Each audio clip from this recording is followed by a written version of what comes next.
If you were to look at this miniature and say it's finished, I honestly wouldn't blame you.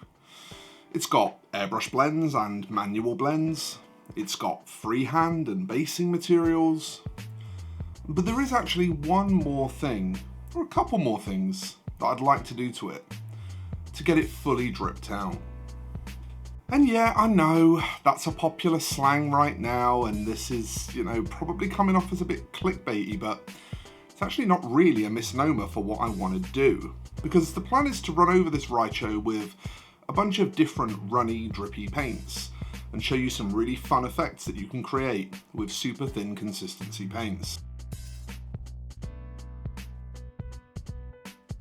So before we dive into that, please consider giving that like button a little tickle, maybe consider subscribing to the channel. If you really want to be amazing, check the links below for my affiliate links and for my Patreon. Your support there makes so much difference. Thank you. And with that said, it's tutorial time. First off, we're going to start with how I mix these drippy paints, and it's really simple. I'm mostly thinning with just plain old tap water. However, if I really want the paint deep in the recesses and less on the surface, it's a smart idea to add a little drop of flow improver. In addition to this, I tend to want all of these paints to be really matte in their finish, so I'll often add in just a touch of this Reaper matte additive. You do have to be really careful with this because it will frost out your paints if you add too much, so just experiment with it a little, find out how much you need. Normally just the tip of the brush for me, just dot a little bit in and it's absolutely fine. Now let's get on to our first application.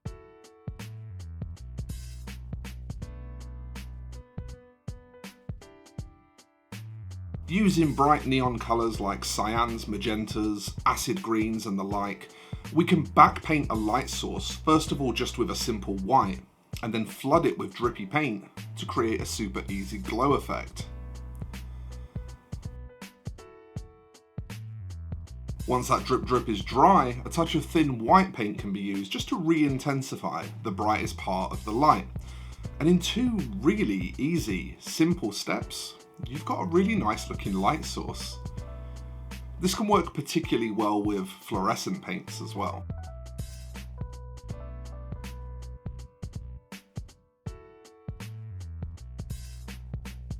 Okay, this next one you may well have seen before, running oranges or browns into cracks and streaking it down flat surfaces to create grungy, rusty, dirty deposits and stains on the miniature. It's a go-to for a lot of painters, and you'll see it pretty often if you ever browse mini painting Instagram and the like.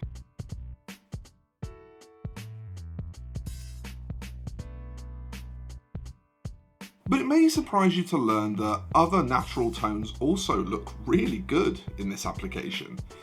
Sure, it might not be immediately obvious why a stain is, say, green or ochre in colour, for example, but that doesn't mean a stain like that couldn't happen, and it adds a really nice variety instead of all of your streaking just being in that brown to orange range.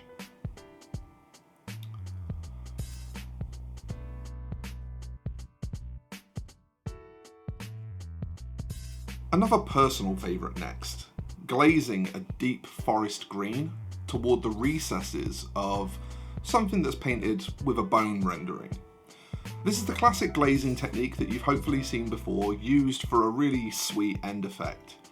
We're applying directional strokes here with just a very damp brush, just barely any paint on the brush, always moving the stroke toward the direction where we want the most intense build-up of colour. However, another cool thing is that after we've done that and we've got green in the recesses, we can then go in with a little light ochre tone, and again aiming mostly for the deepest recesses, and we turn what is a warm-cold contrast into a kind of warm-cold-warm contrast.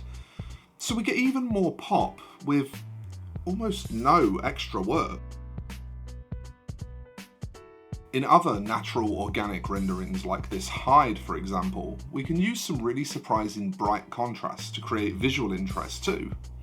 Again, this doesn't have to be something specific, it's expressive and it's fun and it creates an eye-catching finished piece. Here I've taken an emerald colour and I'm glazing it into the deep recesses of the hide the places where you traditionally expect to shade a model, but I'm using a really bright colour. Because it's so thin, it's transparent and it won't overly upset those shadows too much, but it will just create some really cool visual interest.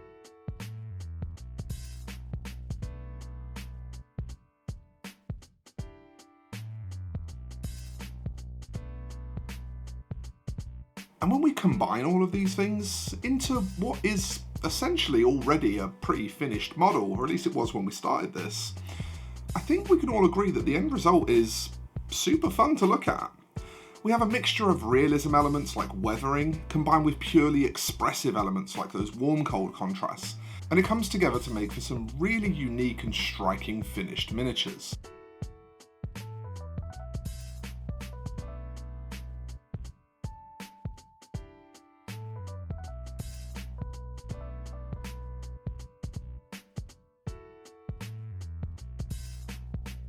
And so with just a few simple techniques, well really just one simple technique, we're able to drip out our miniatures with some really cool different effects that just take them to a different place. I personally love the way miniatures look when they're finished off like this, and I will quite frequently grab one or two of these techniques to use on miniatures that I paint regularly. As usual though, the real judge is you. Do you have any bright ideas for how these effects could be used elsewhere? Would you try any of them yourself? The inspiration to make this video in the first place has its origins in one of my most popular videos I've ever made, where I just painted a Tyrannid wing, but I happened to use this warm-cold contrast technique at the very end to create some pop. And so that leads me to one final cheeky request, and that is please do remember to feedback your comments, because they really do shape the content that I make in the future, and they allow me to be able to bring you videos that you want to see. So with all that said, we're going to wrap up now on what is a pretty short, pretty sweet, but I think pretty neat little tutorial. I really hope you enjoyed this and will get some use out of it. And all that remains now is to thank you very much for watching and say that I will see you in the next one, friends. So bye-bye for now.